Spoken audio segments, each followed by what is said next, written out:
And as I said, some of this you've already looked at because you're quite familiar with it. But we also wanted to point to some of the recommendations which honourable members were saying. Can you point us to recommendations or what needs to happen? So we'll share a few views on those, and we'll also address some of the themes which were highlighted in the concept note which was circulated to us. I think we're going to have to close that door because it's very noisy.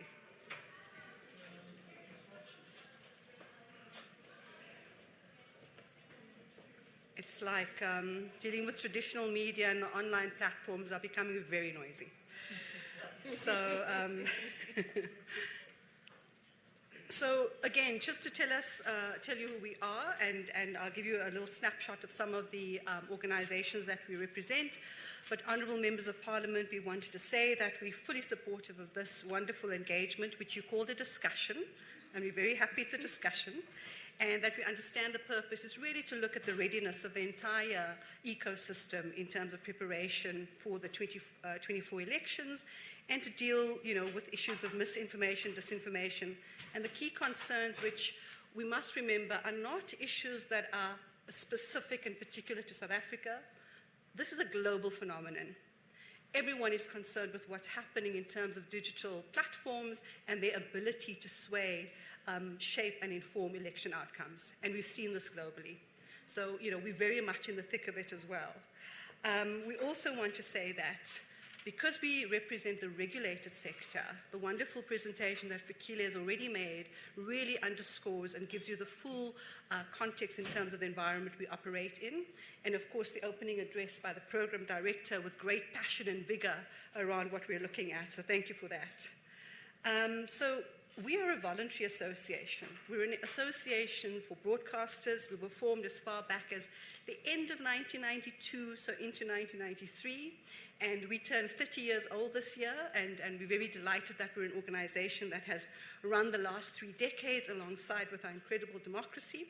We're totally funded by our members. We're a consensus-driven organization, and we also established the BCCSA, that all of you are also familiar with, which is recognized in Section 54 of the ECA.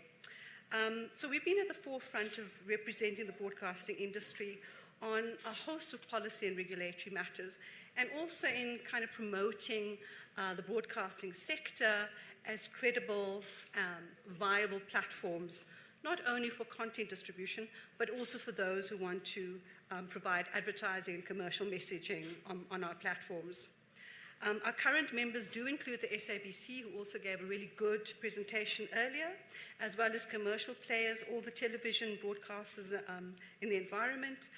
We have a small community broadcasting base. The key community association is the NCRF and SACRO. And so we represent all 3 tiers of the landscape, as well as signal providers. And we also have associate members. And we're very pleased that organizations such as the MDDA and NAMISA and Arena Holdings are associate members of our organization. Those are just some of the logos that I'm sure that you're familiar with, the kinds of platforms that we represent.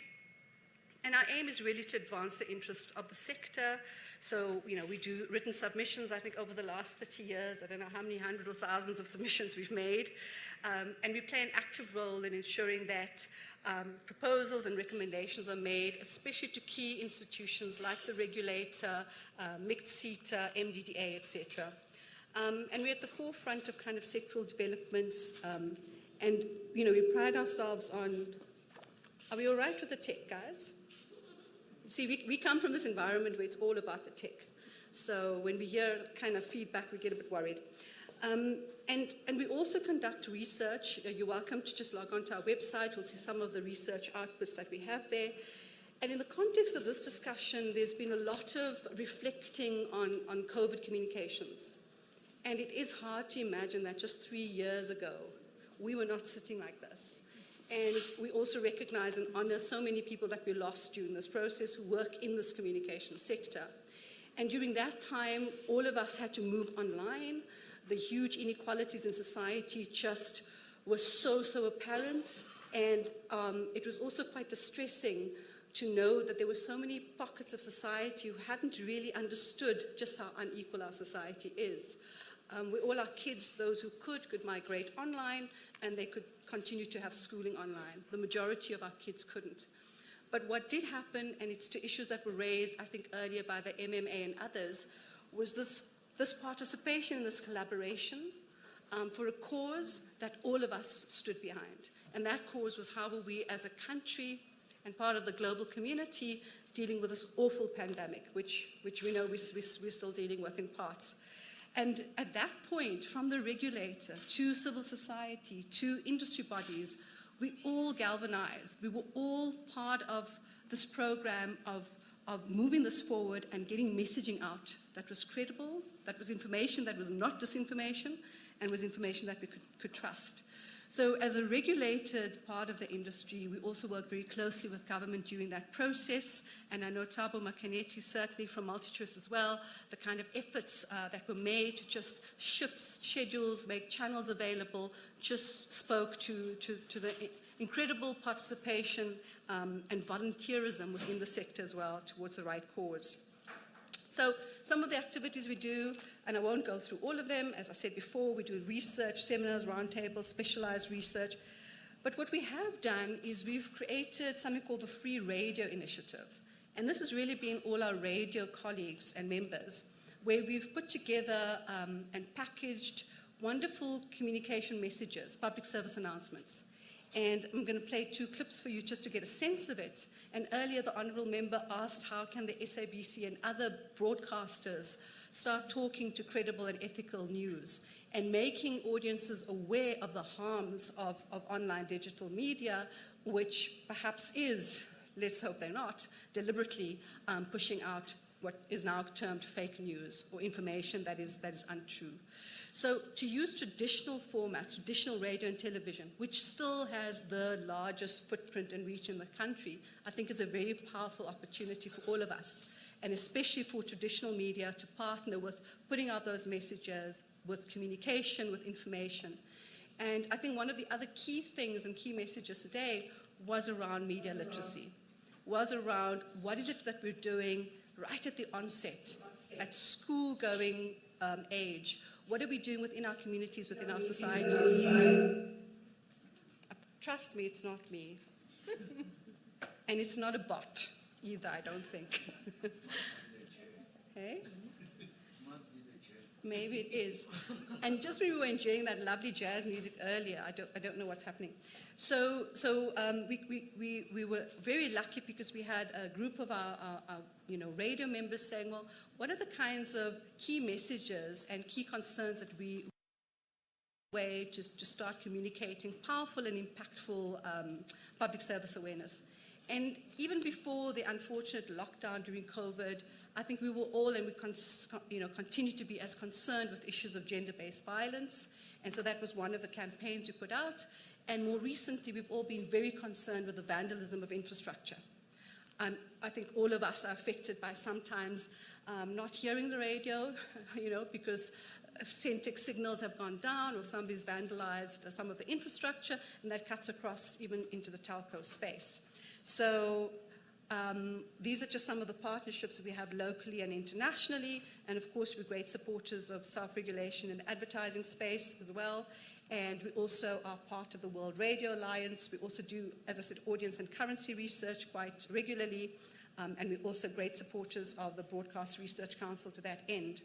So these are the 2 campaigns I mentioned. The one was actually called Turn Down Your Radio. It looked at specifically gender-based violence, and the other one was on vandalism of infrastructure. So the tech guys, who have been working really hard all morning in the back, have a moment to shine, because they're going to press play, and hopefully we're going to hear one of the audio clips. Let's go ahead. Now they're trying to find it. Noisy neighbors making you turn up the volume. We get it, but there's noise, and then there's need. So if you hear something disturbing happening nearby, take action. Turn down your radio and turn up your attention.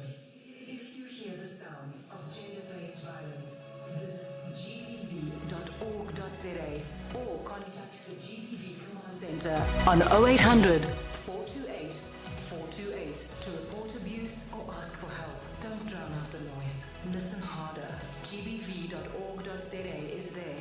If something's happening next door, nearby, or next to you, turn down. right here when you're done. Thanks. So that was the GBV one, which ran, I think 2019. And when COVID hit, even our state president reflected on the reality of kind of this double pandemic that we were dealing with, because we're still dealing with gender-based violence. This is just an indicator of how you could use a powerful public service announcement, public awareness. You could develop something that talks to the issue around, when you engage with online platforms, is it credible news, is it ethical, et cetera, et cetera. And that really is building awareness. If you just want to play the second clip, thanks. Imagine a world in which you can't find a radio station to listen to. A world in which you don't get to hear your favorite song, you can't listen to the news, you can't get the breakfast team's joke, or even hear how to enter the big competition. Just imagine. South Africa's power and telecommunications infrastructure is under threat from vandals, opportunists, and criminal syndicates. Become a part of the solution by blowing the whistle on criminals by reporting incidents of suspicious behavior to the relevant authorities. A message from the National Association of Broadcasters. Thank you. You can put it off now. Thank you. We're all done. So that was just giving you a sample. And I think that when we talked about what is it that we can do, I think leading up to the elections, and I'm sure many of you are familiar, there'll be a lot of messaging, there'll be a lot of campaigns, there'll be a lot of programming, both on radio and television, around free and fair elections, around upholding our principles of democracy, etc. And, when we walked into this room, I think we so often forget, and somebody said, let's hear some of the good stories. This is the good story. 30 years later, we run an incredible elections in our country. We just had the IEC reflecting on those regular amendments they made. 30 years later, we have a regulator who has for 30 years implemented the regulations for elections. For 30 years, complaints have been lodged through the CCC at ICASA. For 30 years, an organization like the BCCSA has been in existence for us as ordinary citizens to lodge complaints. So for 30 years, we've been able to go and cast our ballots because we have a media system that has been supportive, that has been enabling and empowering, and that has been a media system on balance has been extremely fair. And I think when we sit here, we need to also just reflect on what the last 30-year journey has been, and I know the next 30 years is going to be extremely challenging. But the first 30 years, and it's only the last decade where we've seen the kind of growth of these online media, and we've seen the growth of the kind of impact, negative and positive, because I think somebody mentioned the unintended consequences that we have to be so careful of. And for 30 years, we have a constitution that protects our freedom of speech and our rights with limitations that are fair. And for 30 years, any one of us can go to the courts for recourse. And I think we must also remember the entire package of tools and instruments that we have in this country, and we have a lot to be proud of. So we are not in a society where our journalists are gagged. We are not in a society where we have journalists who just prior to 30 years were thrown in jail. We're in a society with a vibrant democracy. And we're in a society where when people see something wrong, they call you out. And we're in a society with a greater level of transparency than we've ever had. And as much as we have to be discerning and use our discretion, we are also a society that looks out for each other. And I think we also sometimes forget that. So when the FPB CEO said there are these things being sent through on WhatsApp, there will be that person who says, listen, this is not on. You should not be doing this. And we didn't have to wait for somebody to say, don't do that. Because it's got to do with our humanity, it's got to do with dignity, it's got to do with our personal sense of ethics and integrity. So the broadcasting content regs, again, which ICASA spoke so well to, really talks to how our sector is regulated and how we've been operating all these years. But to remind you that, what our sector does do is it is about information, education, and entertainment. It's about promoting our cultures, our languages, our incredible diversity. And so even those public service announcements, I put it out in English, but we do have them obviously in other languages. I just had it for today's discussion. And so our members are highly regulated. They all have ICASA licenses that they have to adhere to. They have license conditions. They are monitored by the regulator. They've got compliance manuals that they've got to complete. and all of them adhere to not only the ICASA Code of Conduct, but they adhere to the BCCSA's Codes of Conduct for free-to-air services, for subscription services, and also very recently we launched an online code for services, online content services. So NAB members who provide online content services can now subject those services to this code as well. And this is another indication of how industry gets ahead of it. Everybody wants to be a good corporate citizen. People want to be working in an environment where there's a framework, where there's guidelines. Nobody wants to operate in the wild, wild west, certainly not regulated broadcasters. They have a history and a tradition of working within a framework.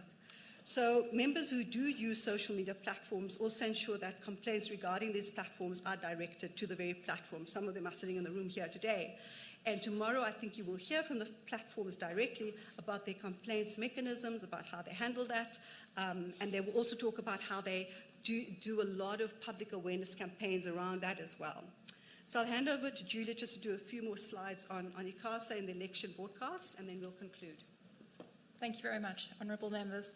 I think a lot of this, as Nadia said, has been covered already by other delegates today, but I just wanted to go through a few of the key legislation and regulations relating to election broadcasting.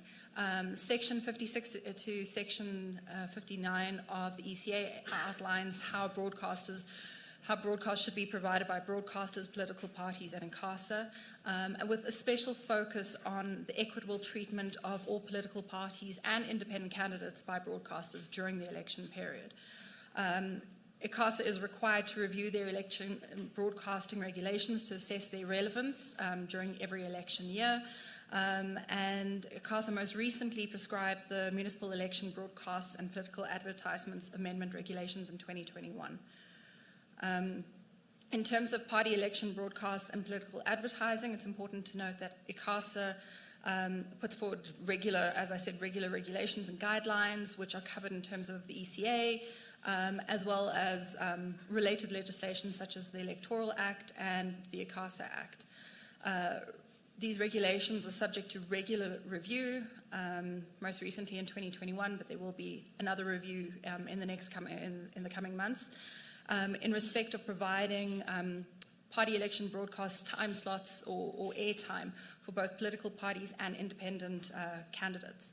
ICASA are the body that allocate these party election broadcast slots or airtime slots, whereas all political advertising must also conform to ICASA's technical specifications and standards. Any complaints regarding these adverts must be lodged with ICASA and not the BCCSA in terms of Regulation 6 of ICASA's CCC regulations. In terms of these party election broadcasts and political advertising, the public broadcaster is required to avail airtime to party election broadcasts, which are free ads, on both their television and radio services, whereas political adverts, which are paid for ads, may be carried by all broadcasters in accordance with the ICASA regulations. The duration of these party election broadcasts change depending on the regulations, so we'll see what there will be in the upcoming regulations, the amendments there too. And political advertising can only be carried during the election period.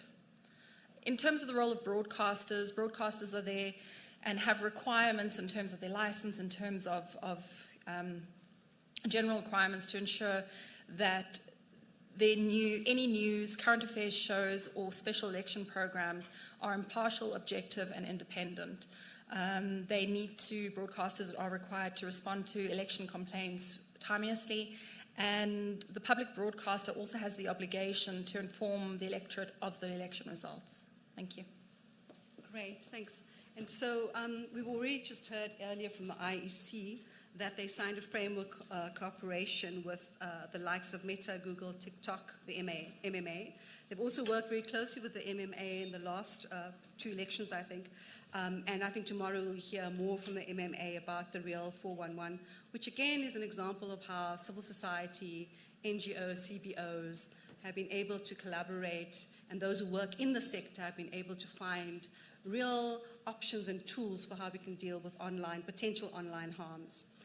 You may be aware that broadcasters, journalists, editors engage regularly with the IEC because they have to make sure that they obviously adhere to ICASA regulations, and particularly around election content.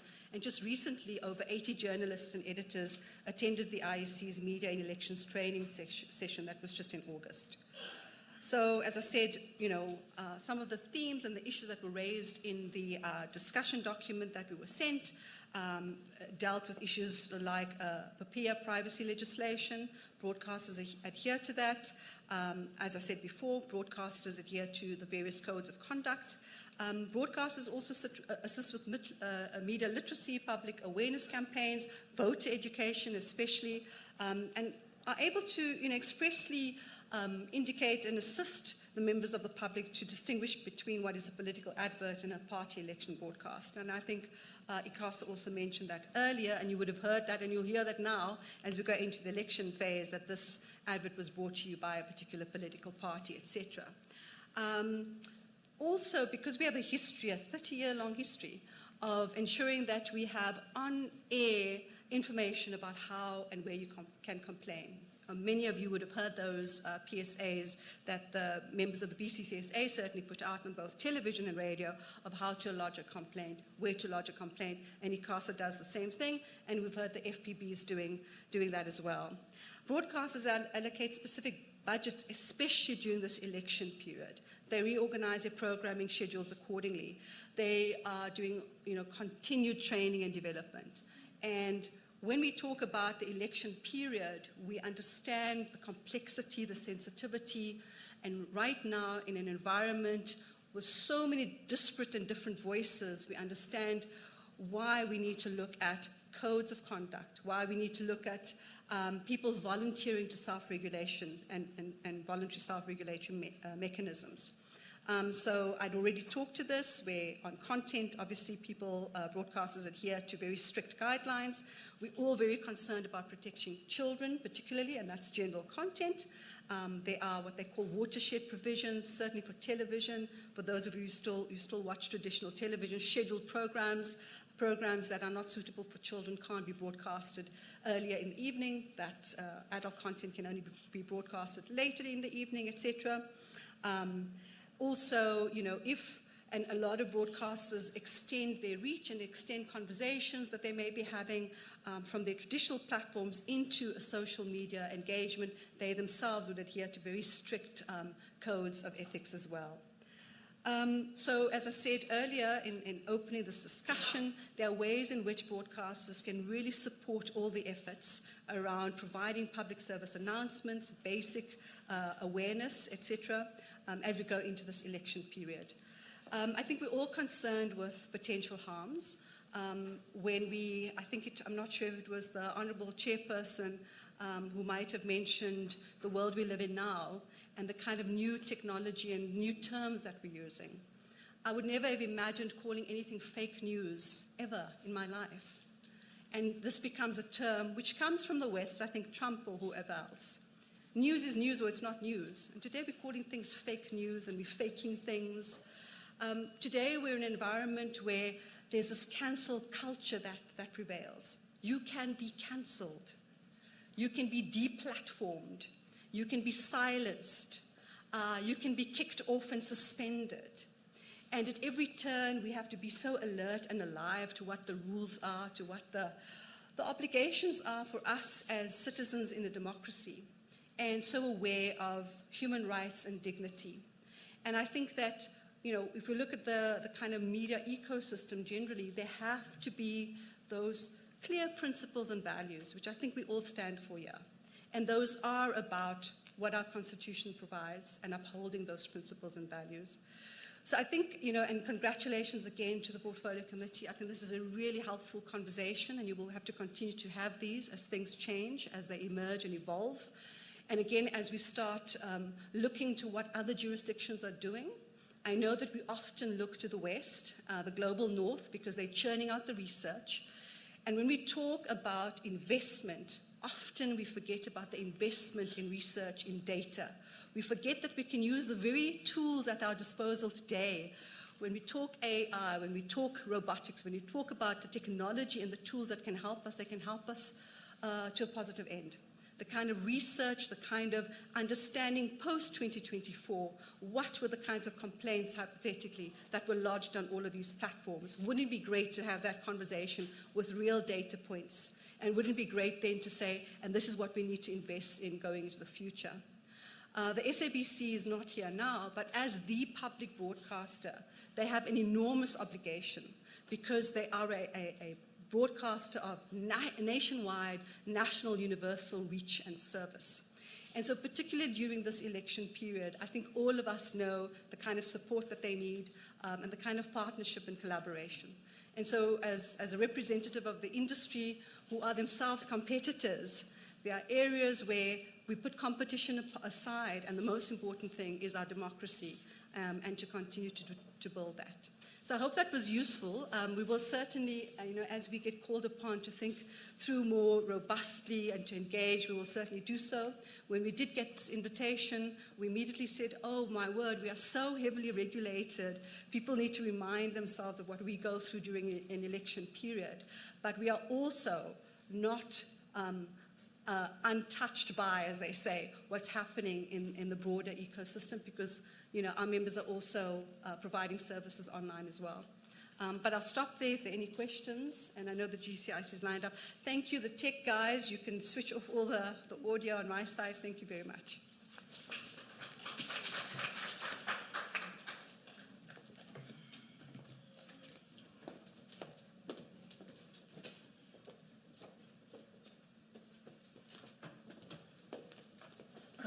Thank you very much, Nadia and Julia.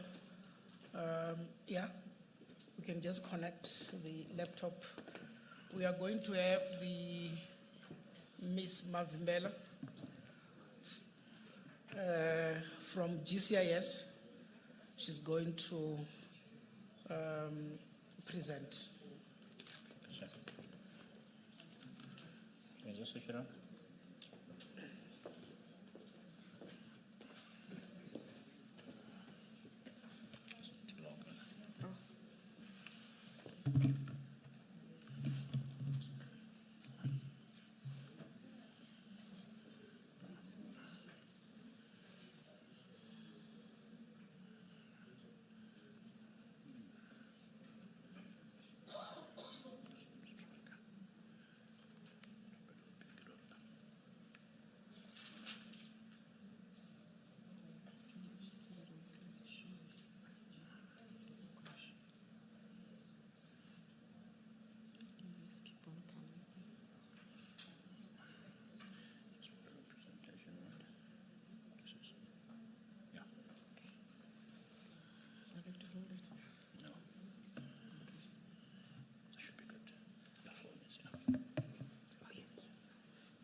Good afternoon, ladies, honorable members of Parliament and fellow colleagues and stakeholders in the room. My name is Rehumoditswe Mavimbela, and I'm the DDG for Content at GCIS. And I know this is a graveyard shift, and I will kindly oblige with you and keep it short and ask for your attention. So this would be the contents of our presentation. We'll go through what GCIS role is, and basically is to establish and to provide a strategic leadership in government communications and to ensure coherence and coordination of consistent quality that is impactful and that is responsive that communication is responsive to all citizens. So just as ironic that we are the last chairperson, are we the last to present today? I think it's really bringing all the stakeholders into a round hole and say, how is it then that when we see this misinformation as a platform owner, how is it that you know that it is misinformation or disinformation? And our coordinating role and the guidance and the lead that we are in government communications will provide us with that. We will be able to verify and know that it's misinformation, and also to ensure that that information that we provide is geared to improve the lives And in compliance with the NDP 2030, it acknowledges that access to information via print, broadcast, and electronic media is vital for informed citizenry and for economic development. So this next slide is very small. You won't be able to read it. However, what it does is that it gives a segmentation model of all the citizens in South Africa so that we understand the mix of, or the groupings that our citizens fall in. And then we can be able to understand the challenges and the risks that are facing each audience in terms of misinformation and what kind of content they consume and the platform that they consume them. So this is derived from the LSMs. I think you would be familiar with Living Standard Measure audience segmentation.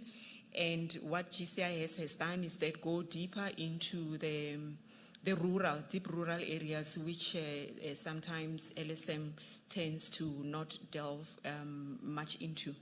And the segments are from 1 to 5, from rooted realists, which would be your deep rural, and it actually states, you know, like 91% of them are black, 9% colored, and the most spoken languages would be isiZulu, isiXhosa at 15%, and what kind of education that most of them did not complete high school, and there's high unemployment in this group, and it's very low income. And it continues, it's a continuum where S5, it's like the cosmopolitan, and it shows also at the top the amount of population that is there is 3.1 million people, whereas, I mean, if you look at the rooted realists, it's 18 million people.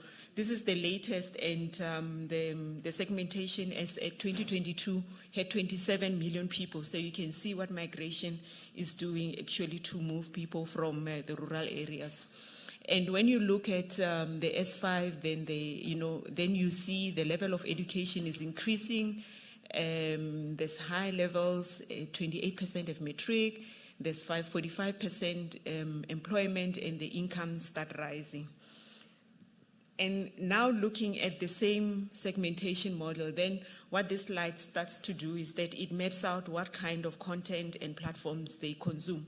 So the rooted realists, they are more likely to read a printout or leaflet, and there it's really how like if IEC is communicating, that we should be mindful that we do it in the language of the citizens.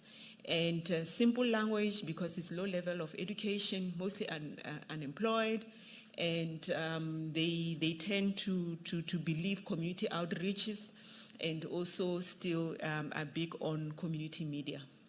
And the city seekers would be more peri-urban township kind of dwellers, where then you start seeing the prevalence of social media, but there's still that a challenge of data costs. The safely urban, more community media, more social media, then it comes at a higher percentage there. And over half of this group have internet access. The Metro mobiles, they have also over half internet access. And the Cosmopolitan, they start consuming various platforms. I think there's various, most of the speakers who spoke before me have gone through what misinformation and disinformation is, like the definition. And these are various forms of what it could be. Deep fakes would be like a fake video of political principles, providing statements that cause public harm. I won't go through all of them, but I think what prevailed in South Africa during the July 21 arrests of 2021 was the bots, where fake social media accounts were used to spread false information and misinformation. This is the problem we face in South Africa. And the President articulated this in his speech on the 5th of March 2020, where he says that perhaps the greatest danger of our country at this time are fear and ignorance. We should stop spreading fake news, fake and unverified news, and creating further apprehension and alarm. And this is for all citizens, that when you get that information and you're not sure about it, do you share it further or you verify it? And this slide actually shows us where the public trust lies. And you see that in 2022, comparing to 2023, it's like the balance is like there's more people now not completely trusting government, trusting institutions, and those are trusting.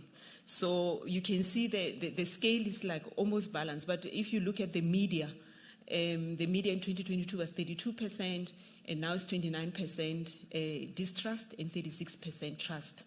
And if you go down to parliament and political parties, parliament, the distrust is reducing, it's going down to 41%, and the trust is still at 26%. And the political parties, there's more distrust on political parties, just for information.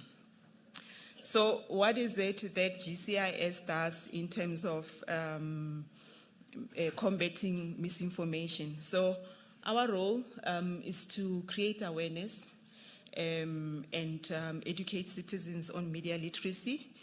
I'm glad to hear SABC saying that they will run more digital awareness programs, and I think during lunchtime we spoke to Facebook and Google, who are also on that mission to educate citizens on digital literacy.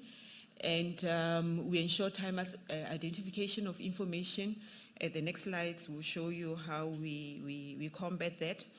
And we do fact-checking with other departments, engage stakeholders to facilitate alternative detection of false information. And we use the prescripts as outlined by the speakers who spoke before me. And then how is it that we close the gap? Because there will always be challenges. We cannot win this battle on our own. And the key is to capacitate the government communication system, because GCIS is not just a department. We ensure that all the departments are united in communication and not just rely on just this four walls, which is GCIS, to communicate, but how is it that we integrate all that content to make sure that we communicate truthfully and honestly. And the training and induction is most important. I've spoken about the segmentation model and research and findings. So we conduct research as well that would be similar to the trust mapping barometer that was run. And this tracker study also is able to outline areas of mood of citizens and awareness of government campaigns. And in terms of evidence-based communication, we've put in place something called a Government Communication Excellence 2, just to ensure that other departments are communicating as well.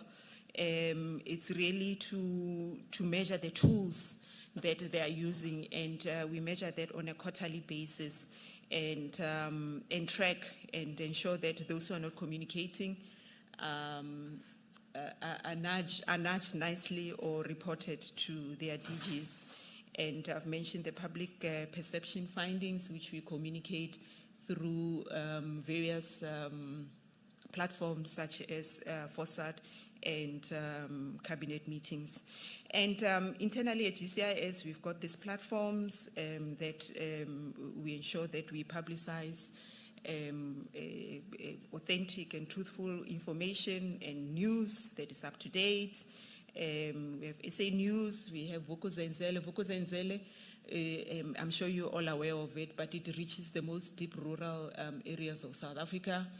We've got social media accounts, we publish opinion pieces on a daily basis, and especially during key activities or key projects of government. We develop holding lines just to ensure that government speaks with one voice, and those are also accompanied by key messages.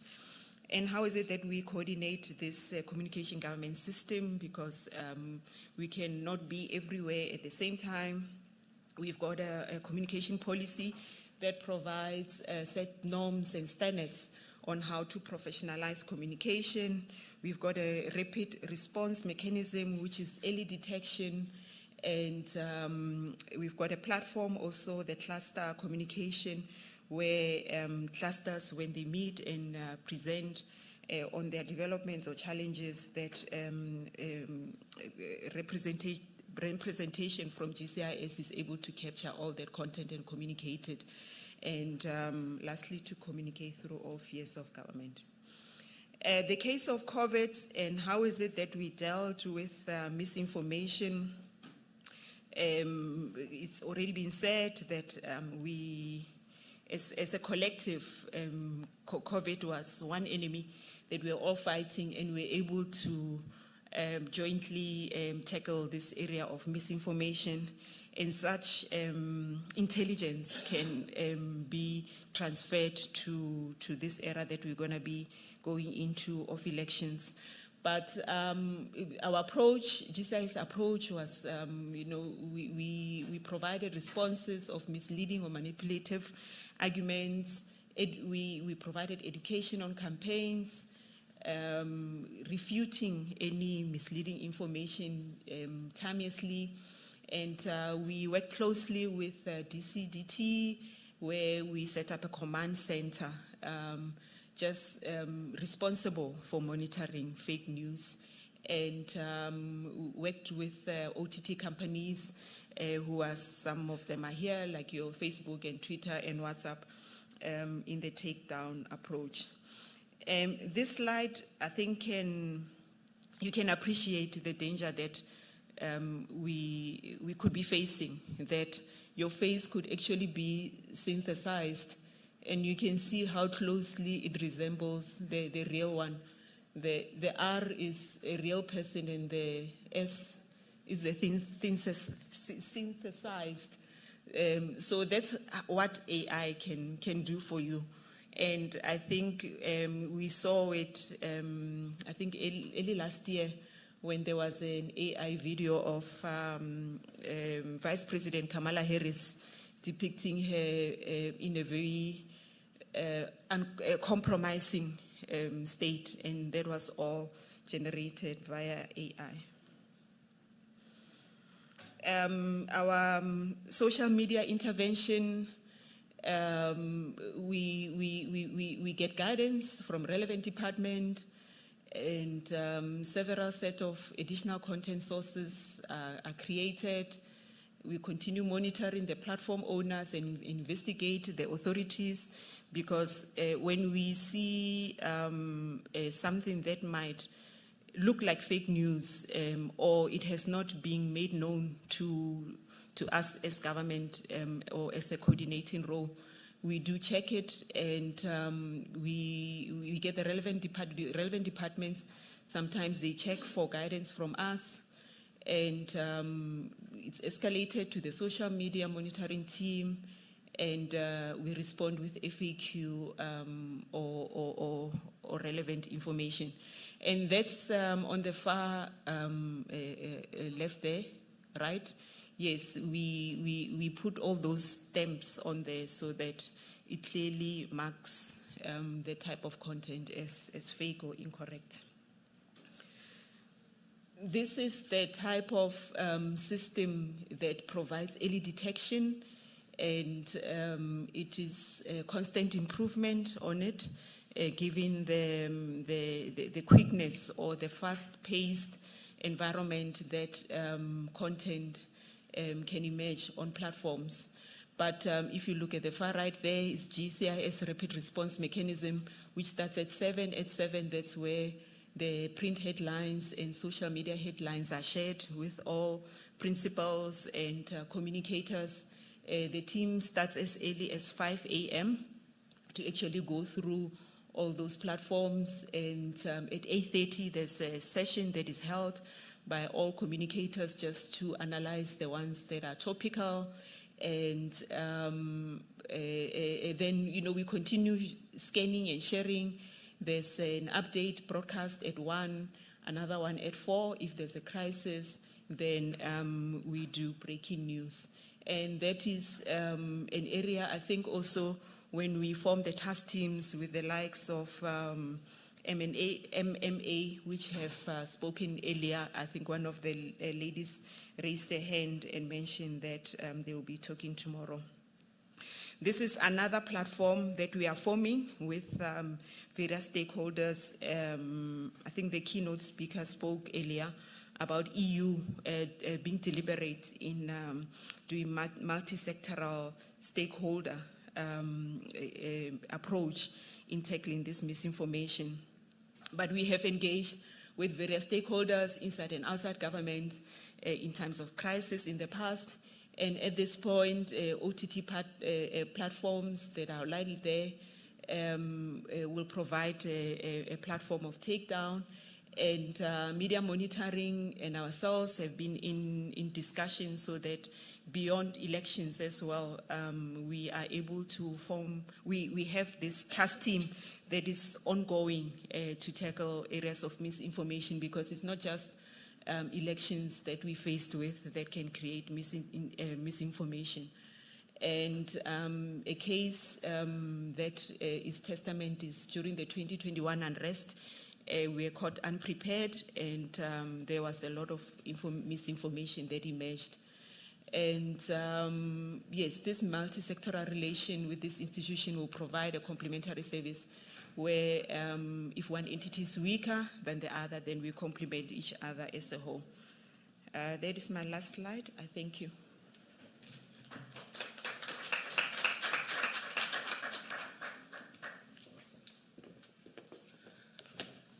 Thank you very much, DDG. You were using very big words. I was writing down. Synthesis. We are learning, members. Thank you very much for the presentation. I think we should open the floor now for observations. We had their presentation. I know this is the last presentations that we are having for the day. So where is our roving mic?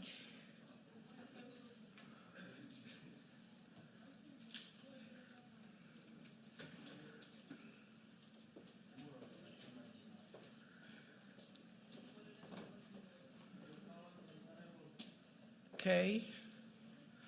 So yes, we have a hand there.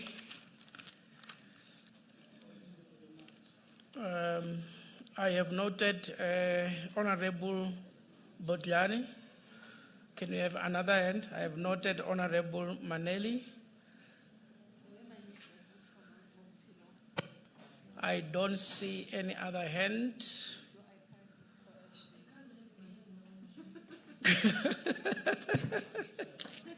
Let's take those two comments. Let's start with Honorable Bodlani. Sorry, I've got my notes on my phone. Thank you so much, colleagues. It might be the graveyard shift, but it was quite informative. And at least the presenters brought the energy, so wamandla. I think the more we receive the presentations, the more there is a realization that there is a great responsibility on the regulatory bodies. And more than anything, it is because you are able to get all these key players in one room, as opposed to having them in isolations and then they end up operating in silos.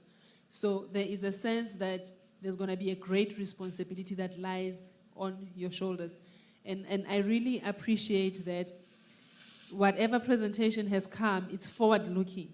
It is not only focusing on what we do for the next elections, but it also impresses upon how we do things going forward. So there's a great appreciation of that. And you spoke greatly about ethics when you made the presentation, the first presentation. And there's also that realization as well that we are really going to rely on the goodwill, the ethical considerations, integrity of those that we are trusting. But equally, it is easier to call on the SABC as an example to say you must do everything that you do with a sense of integrity. But other people that are not as regulated, that do not have the public scrutinizing them as much as a public broadcaster would, it makes it a bit difficult. And I think that's where mainly the gap is, where you will have people having free reign, broadcasters, media having free reign, because it takes forever to actually curtail whatever they are doing. So but again, it really speaks to the need for this conversation. But my worry, and maybe it's a question as well as a comment, is to say, with the responsibility that we are placing on the media and the digital creators and there's also an issue of a bottom line. And and I know the conversation is not that deep where we start talking about what ethical news means for breaking news. Because if you break news, then you are hitting those hits, you are getting traffic into your website. But there's also those considerations. And again, it is an NAB that has that conversations with those sort of people. I promise you I'm about to finish.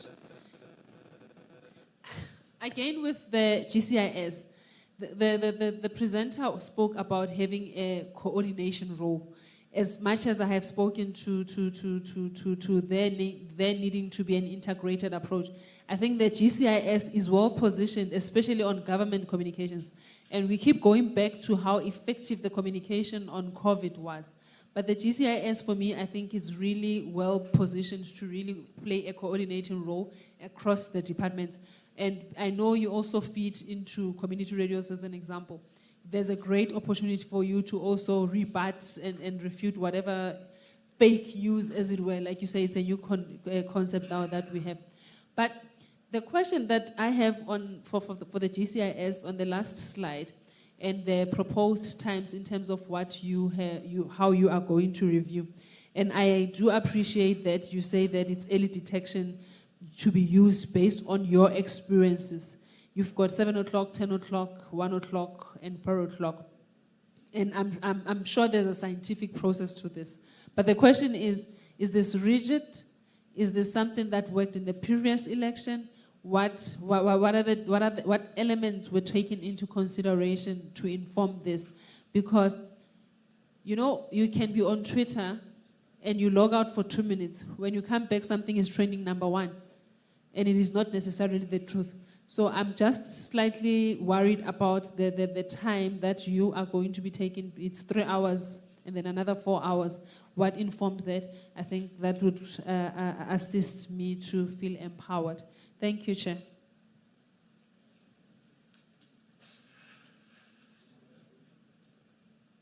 Okay, thank you.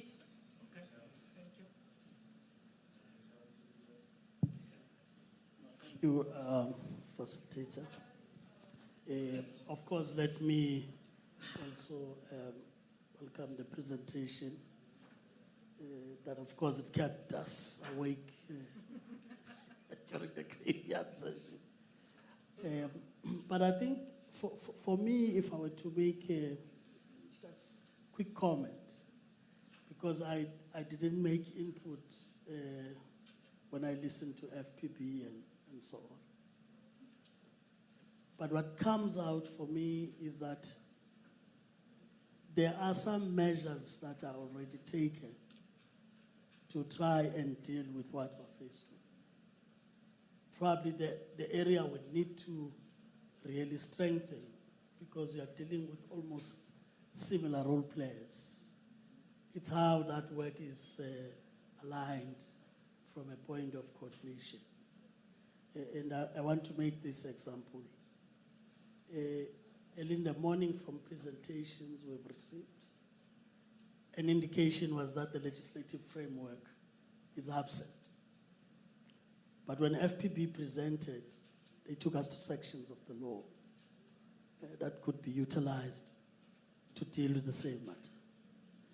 And as I listened to yourselves, it's unless I didn't understand what you meant by online content services code,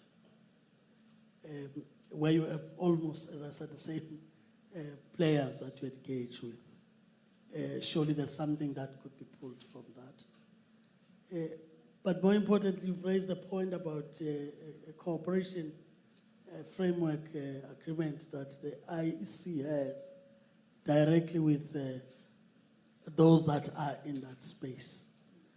And I'm saying if that is not aligned, properly coordinated, you are likely going to be chasing the same thing, but because of fragmentation, you'll also exhaust those that must try and comply in the process.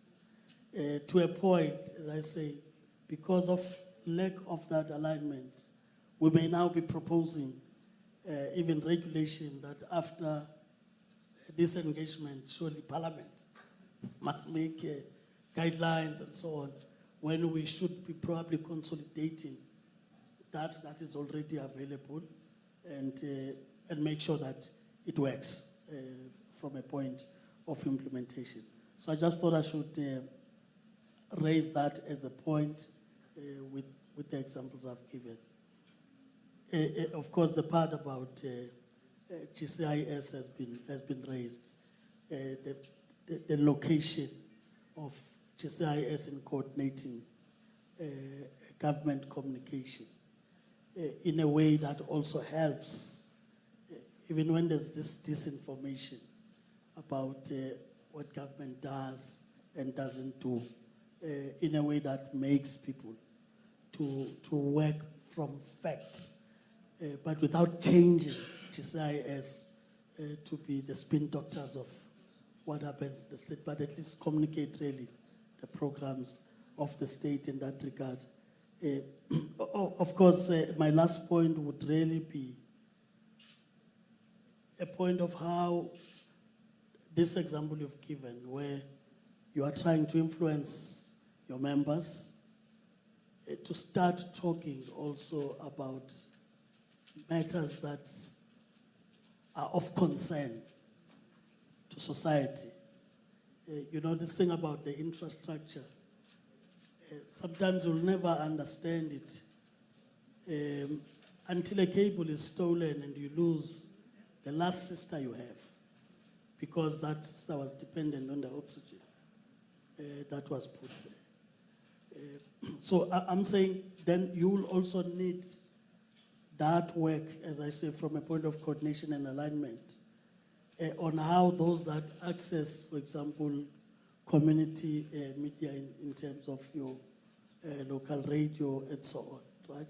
How that message also penetrates at that level so that it's complementary in that sense, and that a message could go out where people understand why they need to protect this infrastructure and how the matters of GBV, for example, that you've put up there, taken also to that level where at least people have easy access, if one has to put it in that way.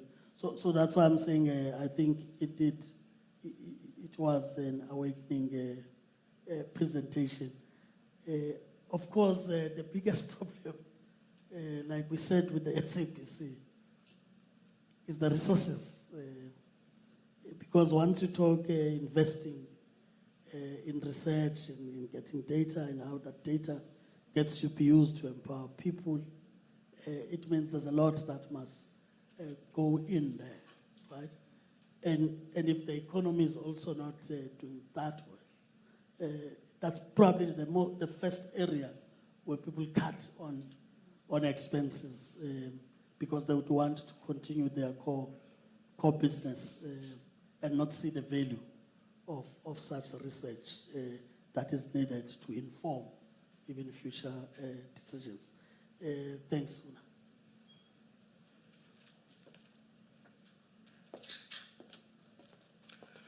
Thank you very much, Honorable Chairperson. I think we'll allow our panelists to respond to the issues that have been raised.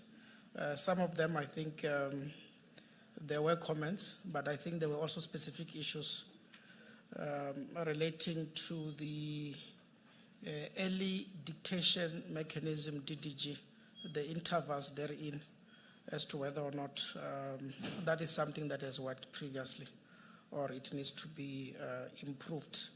And the role that we can play as GCIS in terms of spearheading the coordination, more especially from the government side, and the insight that we have working with the community broadcasters.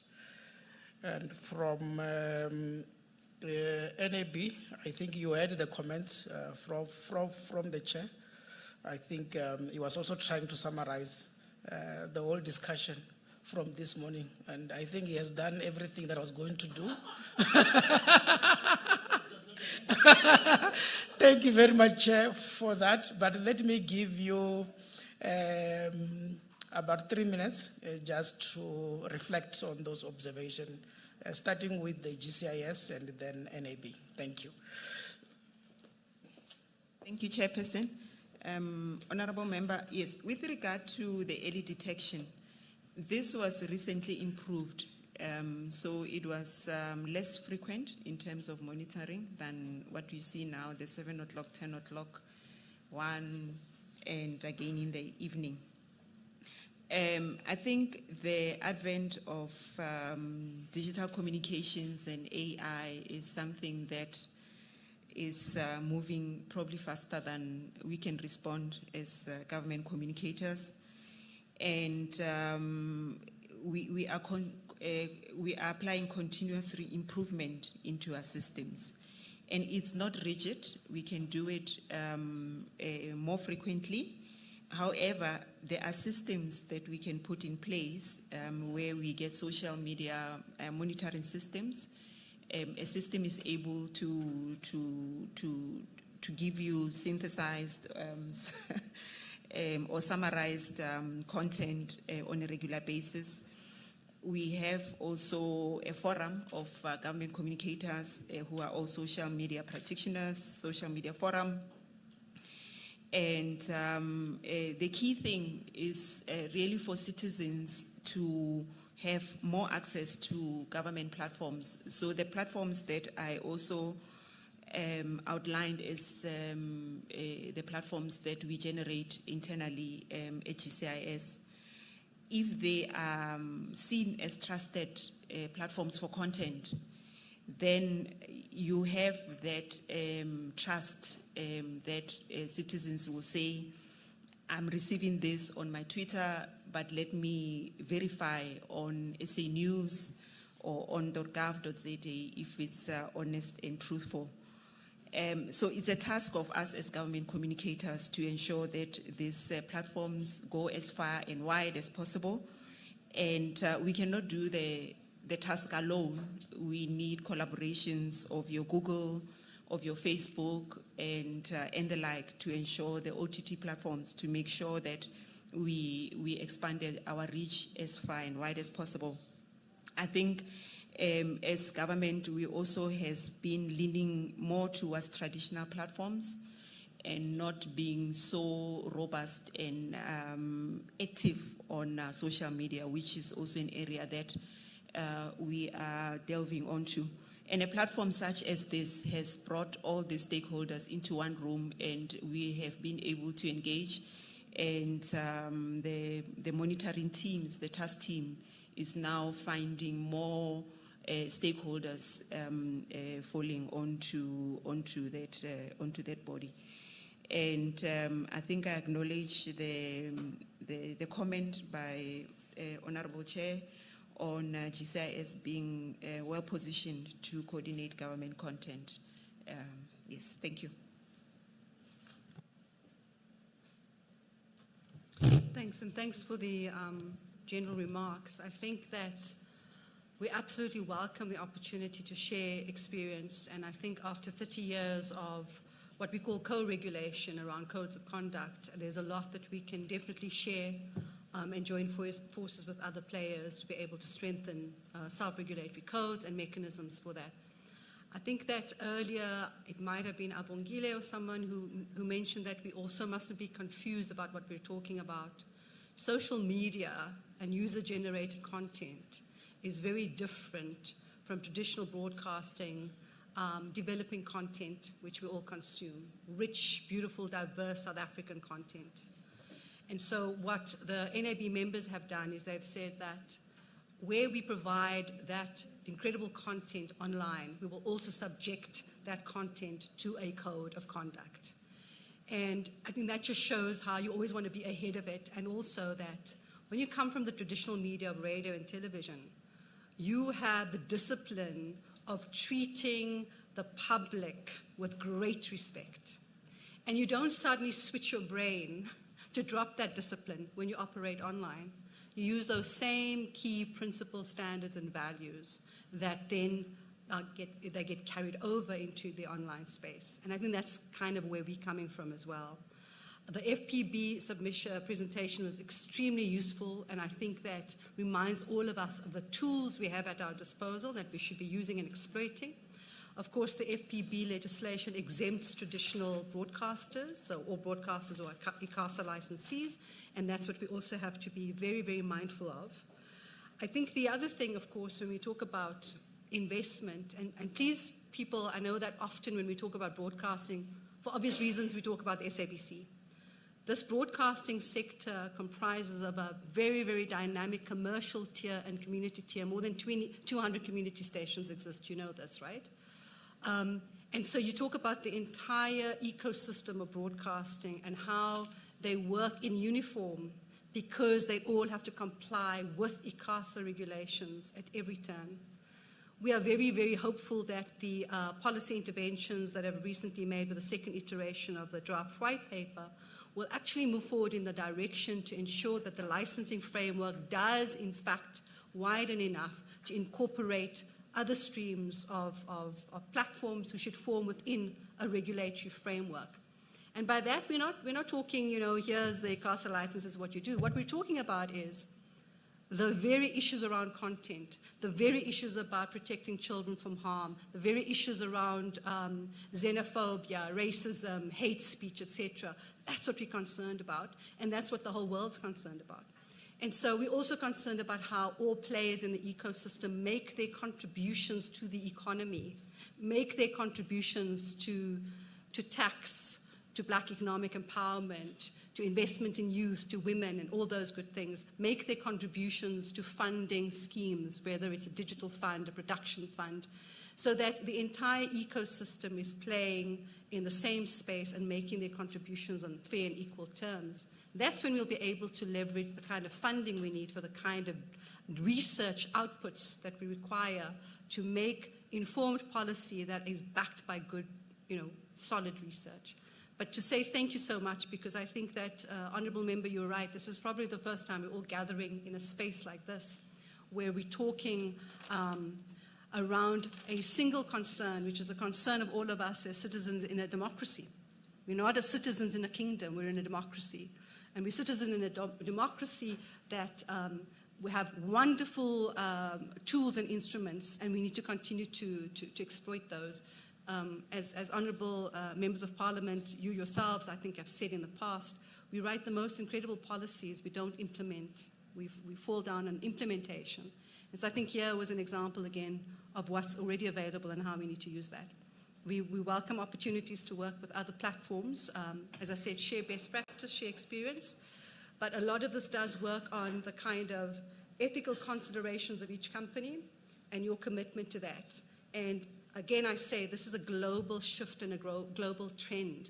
And South Africa does not have to be standing at the back of the queue when we're seeing how other countries are, charging forward and making very clear what they expect of these players in their jurisdiction. So to the point of us as South Africans, I think we need to be just as firm and as bold. Thanks. Thank you very much to our panelists. I think we can appreciate them once more as they go and sit. This panel was 100% women. And we are in the Women's Month. And we should appreciate them once more.